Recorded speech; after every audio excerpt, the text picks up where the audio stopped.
Okay, kia ora. Welcome to our Fridays for Future live post, flipping the narrative on the climate crisis. During the series, we'll be talking about solutions we already have and how they may look practically in everyday life here in Aotearoa, New Zealand, breaking down the big picture and through looking at different perspectives and how it all ties together. And today, we're lucky enough to have James Renwick, who is a weather and climate researcher at and a professor of physical geography at Victoria University. Mm-hmm. He specialises in large-scale climate variations, and James is going to help explain what climate change is, why it's a crisis, and what effective solutions we already have. Welcome, James. We are honoured to have you here today to demystify the science and perhaps debunk some of your favourite myths.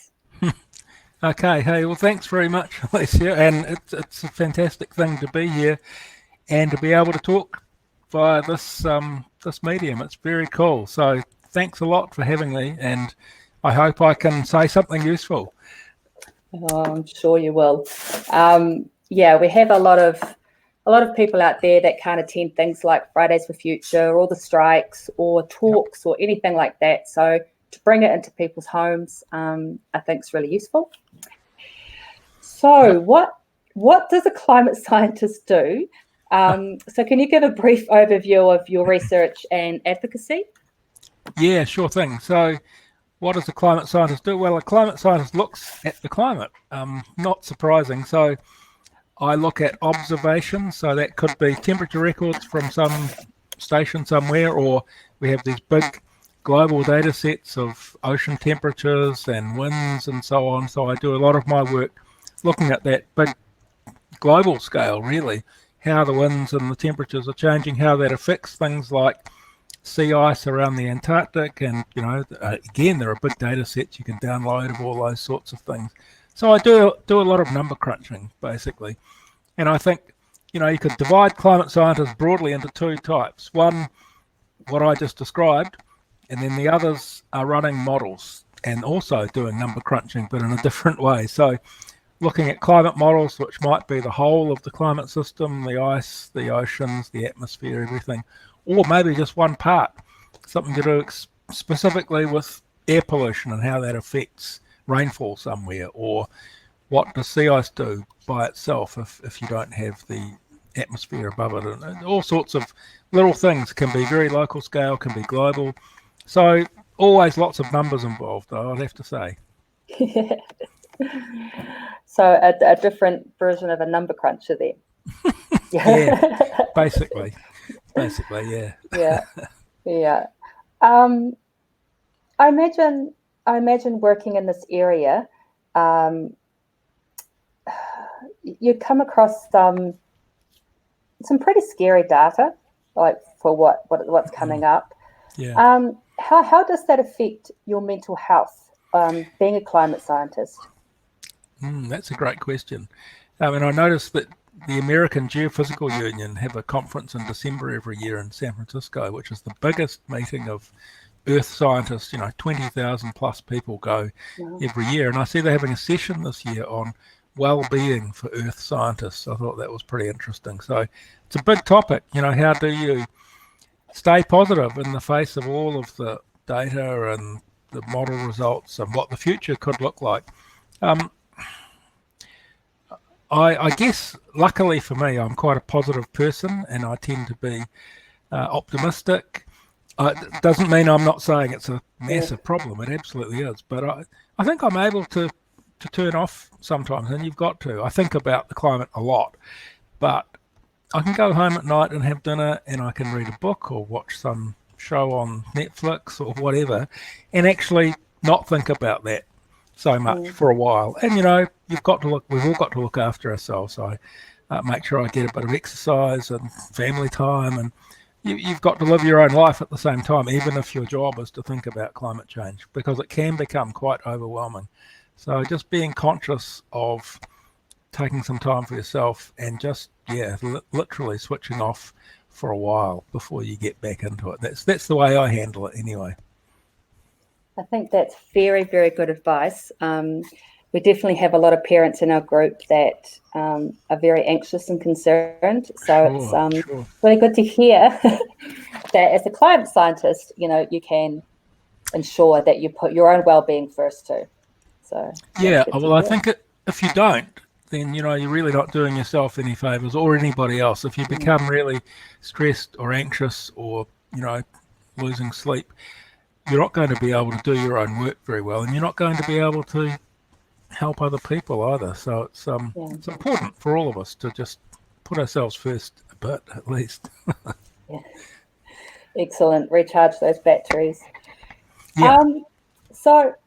And I've got a question here. In layman's terms, how is climate man-made? Because that's one of the myths I quite often see, is that it's natural. Right. And you could say, we're part of the environment. Everything's on Earth natural, but it's useful to separate what humans do from everything else, because then we can keep track. So really what it comes down to is the Earth itself, the amount of energy that comes into the Earth, that's from the sun originally, but the total amount of energy that warms the Earth's surface determines what the climate's going to be like. And there are only two things that control that. One is the brightness of the sun. So if the sun gets hotter, the Earth gets hotter, basically. And the other thing is greenhouse gases in the atmosphere. So if there was no atmosphere, or no air, or no greenhouse gases, the heat from the sun would come in, it would warm the Earth would radiate energy back to space, and it would all balance up, and the temperature of the surface of the Earth would be a long way below 0 degrees C. It'd be about minus 18. The whole Earth would be frozen. So that's no good for us. So the fact that there are these gases in the air, carbon dioxide and water vapor and so on, that absorb that heat the Earth radiates, so that warms the atmosphere. It's like putting a blanket over the Earth. You put a blanket over yourself in bed at night, your body radiates the same sort of energy as the Earth does, heat, and the blanket will hold some of that heat underneath to keep you warmer. Exactly the same way as the greenhouse gases in the air are like a blanket that keep the surface of the Earth, that thing that's underneath, warmer than it would be otherwise. So if the amount of greenhouse gas in the air goes up or down, that changes the temperature of the Earth as well.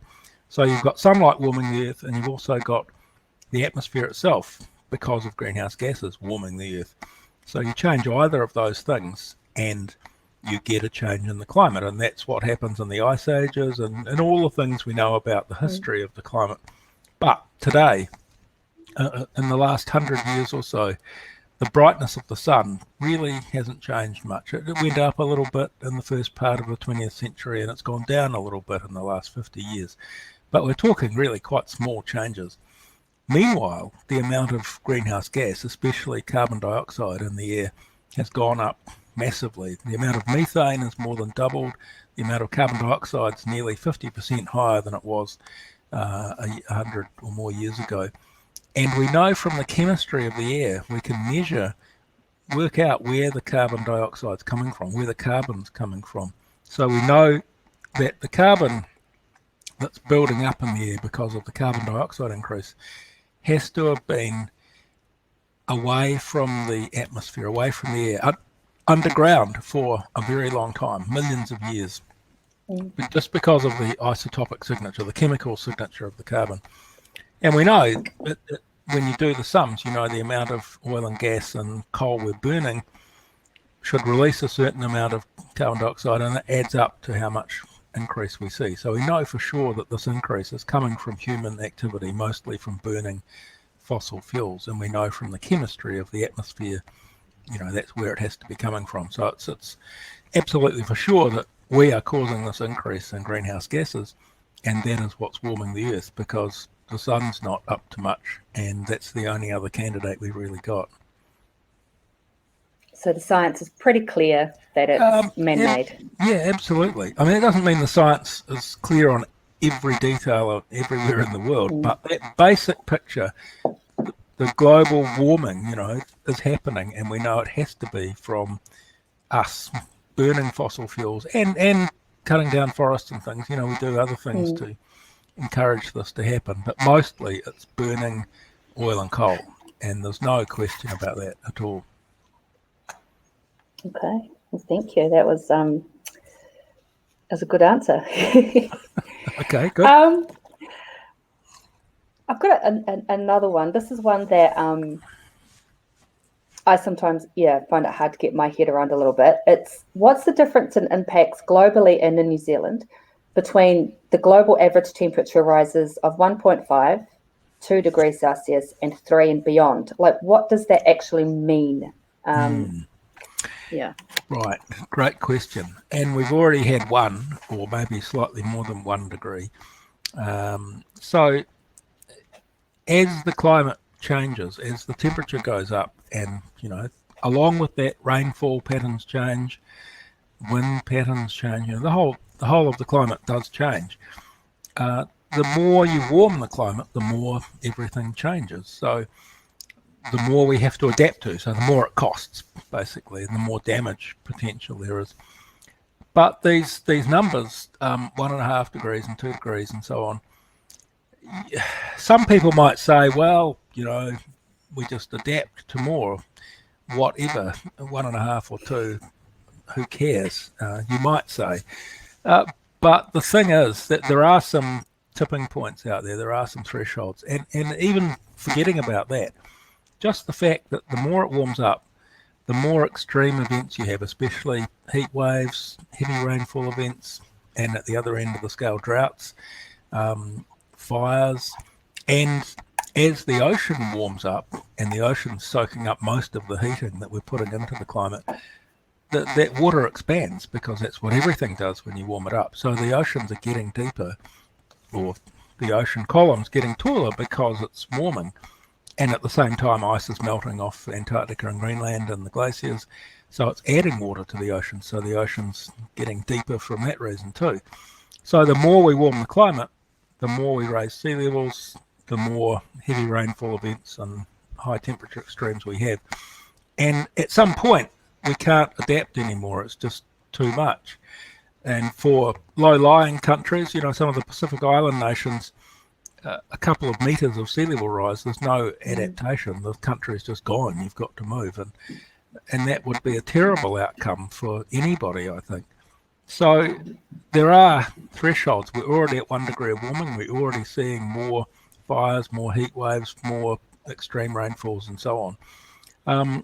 So the Intergovernmental Panel put a report out last year on 1.5 degrees of warming, and then compared it to 2 degrees and said, well, at 1.5 degrees, that's a lot better than 2 degrees. For instance, the Great Barrier Reef and other tropical coral reefs would be 30% of those would survive at 1.5 degrees.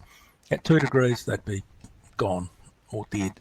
So biodiversity impacts are huge. And as you go beyond 1.5 degrees, every 1/10 of a degree more, you're doing a lot more damage, and you're putting a lot more people at risk because you're increasing sea levels and so on and so on. At 2 degrees, the geological evidence tells us, and the models of the ice sheets now tell us, that there's a point around 2 degrees of warming where big pieces of ice in Antarctica and Greenland, but in Antarctica especially, start to melt irreversibly.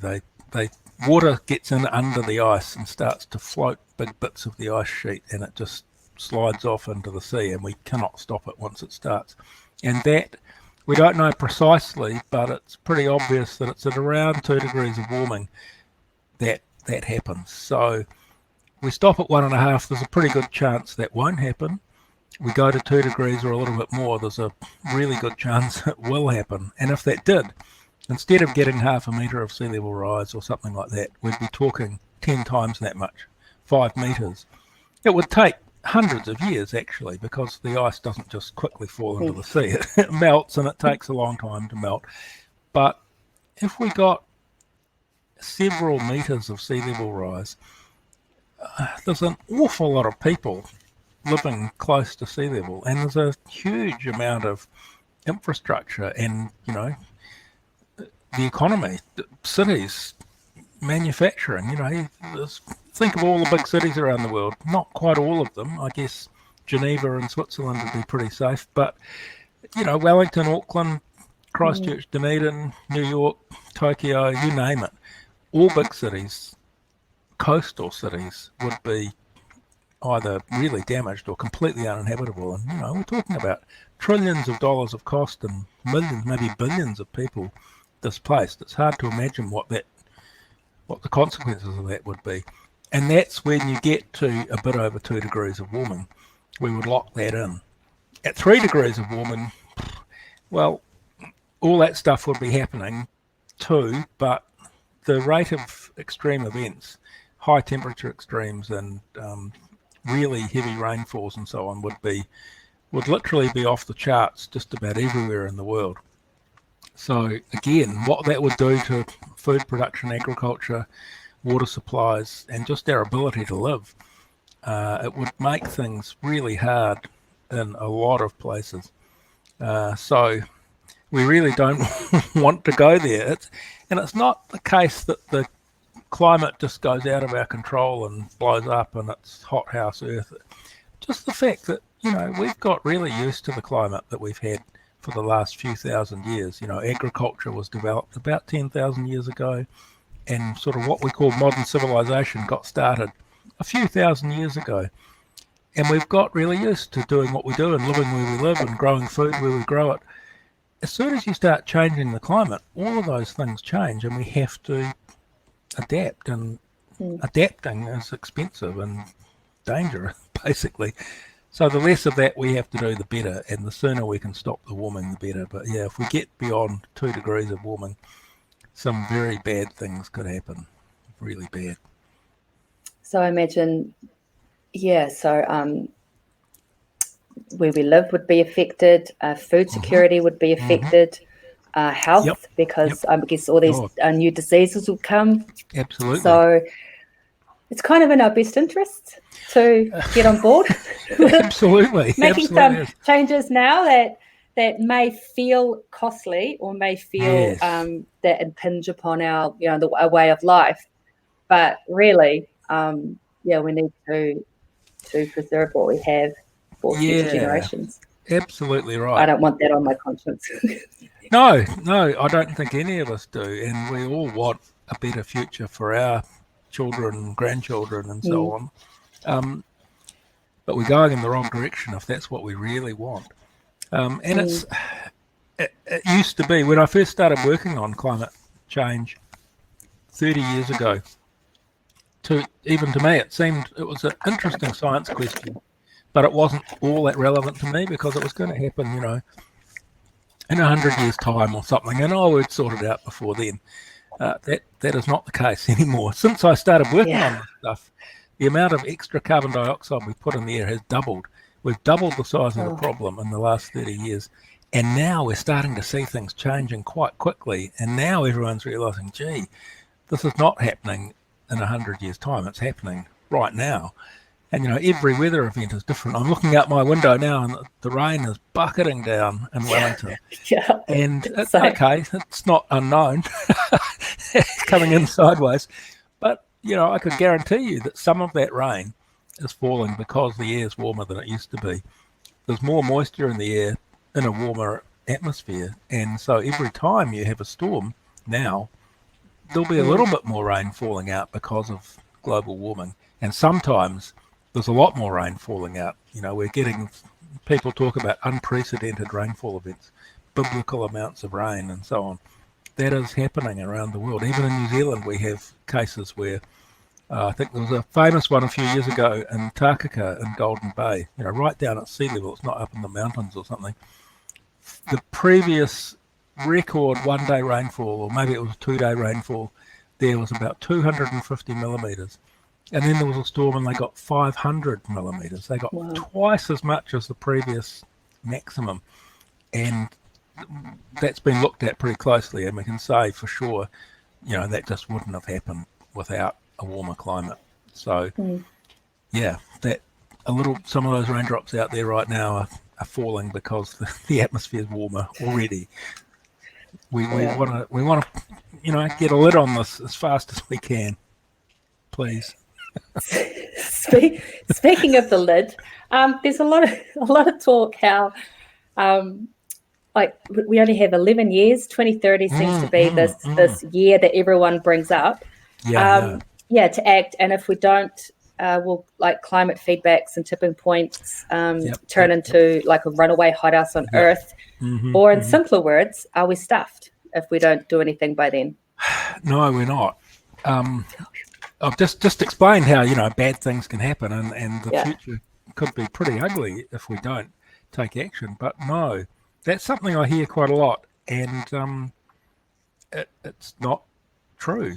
There is not a point where the climate goes out of our control. Now, I'm not saying that there isn't a problem. The permafrost in the Arctic's thawing out and it's releasing methane and all that kind of thing. I mean, the things like that are going on, and that adds to the problem. But it is always the case that it's human emissions of greenhouse gases that are the driver. We get these other things happening that amplify that accelerate, to add to it. But if we stop emitting the greenhouse gases, then it all slows down and stops relatively quickly. So even at 3 or 4 degrees of warming, that's still the case. In the last sort of hothouse Earth period, about 50 million years ago, the Earth was about 10 degrees warmer than it is at present, roughly. And the amount of carbon dioxide in the air was something like 5 times what we've got now. But even then, it wasn't a runaway. It was 10 degrees warmer. It wasn't 500 degrees warmer or anything.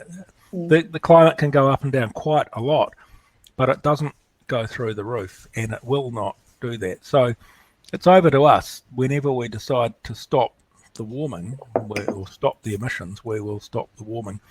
And this business about 2030 or 11 years or 12 years or whatever to before it's all over, that started because of this report I talked about that came out last year, the 1.5 degree report from the Intergovernmental Panel. And it pointed out, if the global community wanted to stop the warming at 1.5 degrees, the first thing we would have to do is get global emissions of get global emissions of carbon dioxide down to half what they are now by 2030, and then get them to zero by 2050. What the zero carbon bill is calling for here in New Zealand.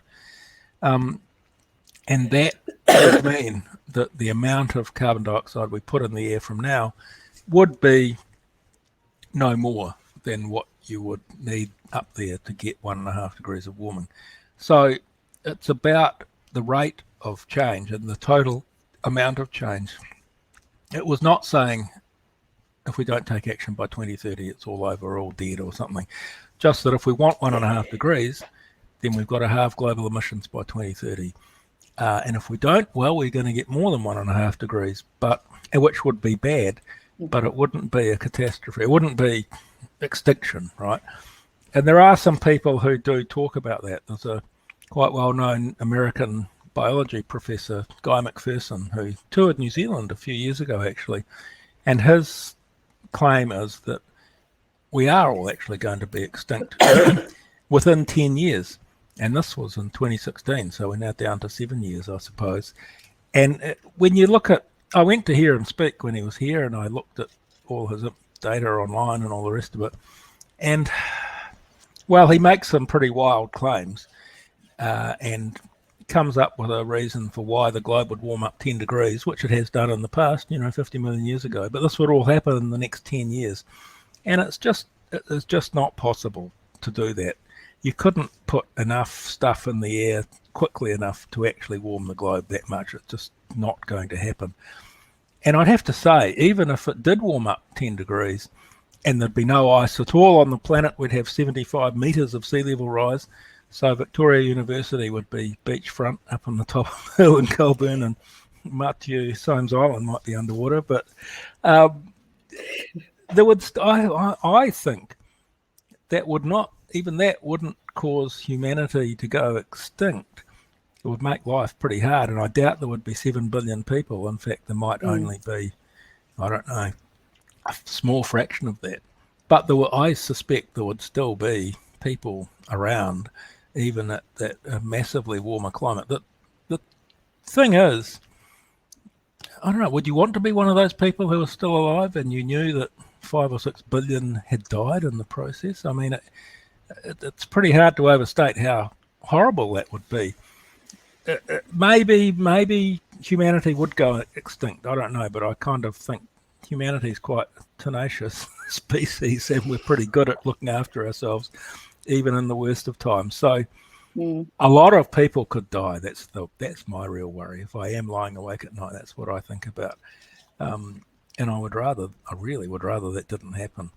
So, yeah, getting back to your actual question, 2030. No, nothing catastrophic is going to happen in 2030. What I want to see is that we do this thing of the Paris Agreement and we get to halving global emissions by 2030 and so on. Like I told somebody who was asking just a few weeks ago, what I would love is in 2030, I'm not researching climate change anymore because it's not happening anymore. You know, we're actually on top of the problem and we know we're getting to zero by 2050, and there's no reason to study climate change after a certain point, maybe not in 10 years, but 20 or 30 years. It'd be awesome not to have to think about it and get back to all the other things I'm interested in. And that can be done, you know, it actually can be done. We could get there within one generation from here, and that would just be fantastic. No sign of it happening yet, but, you know, we live in hope. And I think as we see more extreme events and so on, and as we see more people speaking up, the school strike movement, Extinction Rebellion, you know, Greta Thunberg, etc., it's fantastic. It really starts to put pressure on governments, pressure on big business to be greener, to actually do something instead of just talking about it. Yeah. So basically, I mean, it's in our hands. We have power to have a really difficult future or make the changes so that life will be better for everyone. Exactly. Does it really frustrate you when the politicians politicize the whole crisis, when it impacts every single person and it kind of slowing things down? Yes. Yes, indeed. And it's what you often hear is, and it's the way it breaks down. You know, the reason we're in this problem is we've had this really short-term view that it's better to make $1 today than it is to worry about what the environment is going to be like in 100 years' time. And you know, that's human nature. So political parties that tend to be more focused on the business sector and on making money tend to be less interested in environmental issues and you know, taking that long-term view. And the political parties that are in the opposite direction are the ones concerned. And the way it works out, it's more the sort of so-called, you know, left-wing parties that are the more environmentally conscious, and the more right-wing parties that are more business-oriented. So it's easy to pitch it as a sort of a political thing rather than a scientific thing. And I've been accused of all sorts of things, of being a part of a communist plot to take over the world, that it's nothing to do with science. It's all about taking over control of populations, mind control, and all manner of weird and wonderful things. The trouble is, you know, when you look at it, it's usually the Green Party tends to be left-leaning, the Labour Party is sort of left-ish, and so on and so on. So you can make it sound quite plausible that, it's all these leftish parties that they're trying to do a socialist takeover, whatever that means. And because some people really object to the idea that governments will get in there and do things to control our lives. The thing is, though, governments do that all the time. They always have. You know, governments define what sort of cars we drive and how we live our lives in a whole lot of ways, what our houses look like, whether they leak or not, all manner of things. And that's just how we operate as a society. We have governments to do those things. So having the government move business and society in the direction of using less fossil fuels and being greener, you know, that's no different to social welfare or running hospitals or anything, and all the other things governments do. It's a really silly argument, but it's one I come across a lot. It is easy to politicize, And it's really, really unhelpful because it's not a political problem at all. This is a problem that needs everybody support. Everybody needs to contribute. Everyone can contribute. We need to help each other as much as we can.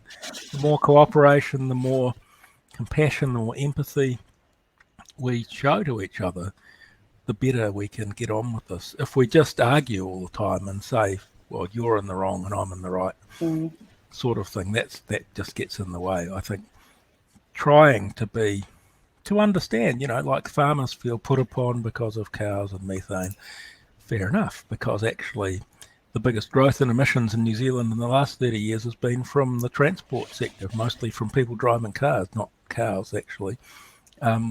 Not that people drive cows. and it's not about demonising one sector of society. Yes, sure, we all can do better, and we all need to help each other to do better. That's what it should be about.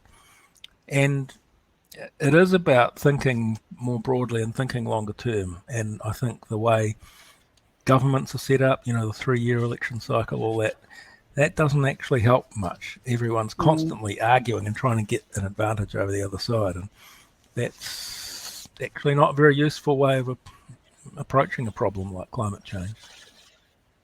Yeah, that has to be my favourite answer, I think, of today. Oh, really? I just think if we just had these hard conversations with empathy and understanding, and knowing that we value our future generations. We value living on a clean, healthy planet. We want to make changes, and it really bothers me when some parties use this mythical rural-urban divide when we each contribute. We all have contributed in one way or another. So it's like self-responsibility and hearing other perspectives. So absolutely right. And it's not about making people bad or wrong. None of us are evil just because we live in a society that operates the way it does. Nobody really realised this was going to happen until quite recently. And it is about recognising that and looking, this sounds really airy-fairy, but being positive and looking for the positive in other people, and being supportive of other people, not arguing the toss with them. I guess the first thing is to accept that this is happening and it's a real problem and we need to get on with it. And not everybody's on the same page on that even, but it's really, it's not taking responsibility. It is our problem. We are causing it. It is our responsibility to fix it. And if we don't, if every generation in the future will be pretty unimpressed. But think, the positive is, imagine we get on top of it and solve it in 50 years' time. We'll be, world heroes, and people will look back forevermore at the fabulous time in the 21st century when humanity came together and solved this problem. It'll be awesome, wouldn't it? Yeah. But it's not beyond impossible. It's not. We do need. I do too. But we need to see some action, and we need to keep pushing to get that action happening. Yeah. Okay. So to sum up, it's real. It's happening. Yes. There will be increasing effects the longer we don't make any changes. We need to stop burning fossil fuels. Yep. And start working collaboratively. Yep. And start listening to each other. Yeah. Definitely. And we might actually finally get somewhere. Yeah. And be those heroes. Yes. So the more talking to each other about this, the more ideas people can bring, the better. Because, we need to, I think Einstein said, didn't he, you can't solve a problem by doing the same things that got you into the problem in the first place. We need a bit of fresh thinking, and we need to be prepared to have the courage to take a chance and do something differently. Because if we don't, we know that life's going to become a lot harder for a lot of people.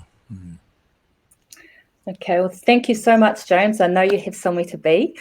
Yeah. I don't want to keep you hold you up. But my pleasure. It's been really cool. Great conversation. Yeah, thank you so much. I really appreciate that you've put it in a way where it's easy to understand the science, and you've added a bit of humanity to it too. So great. It's been really, really good. Cool. So bye and enjoy your weekend. And same to you and anyone listening in. Yeah, have a great weekend all. See you later. Okay, thanks, James. Okay.